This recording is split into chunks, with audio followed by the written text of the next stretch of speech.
We're back on with Dr. Chloe Carmichael, and she's someone who's an absolute expert in this field. And Dr. Chloe, I got to say, you're swinging me on this.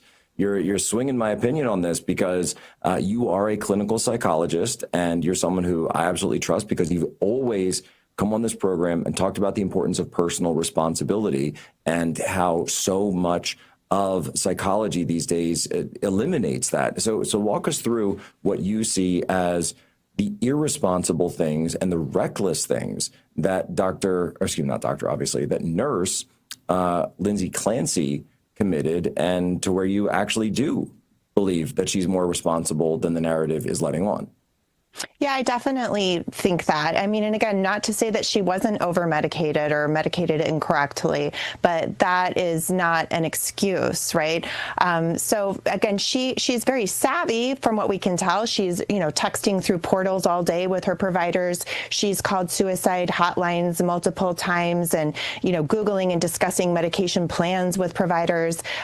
So I think that if there were some situation that was occurring to her where suddenly, she was hearing voices and whatnot, I didn't see evidence of her, reaching out for someone to stop her. Like if she had called 911 and said, "Help, I'm about to do something to my children," but then, the ambulance didn't get there in time or something, I might have more sympathy for something like that. But much like these psychopaths in places like North Carolina and New York that are attacking women and pushing them into subways and all these other things and then saying, "Oh, it's mental health," right? Well, somehow they always seem mentally together enough to know how to come after somebody smaller than them who can't fight back. Funny enough, the same thing, seems to have happened here.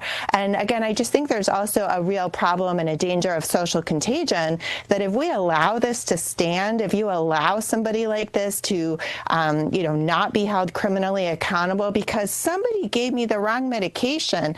Again, the only way I would accept that is if the doctor gave her a medication without telling her it was going to put her to sleep, and then she accidentally fell asleep while driving a car and caused a fatal accident. But not in a situation like this, where it sounds like she quite methodically sent her husband out of the house, lined up her children one by one, and strangled each of them. I don't see that as a side effect of any medication plan.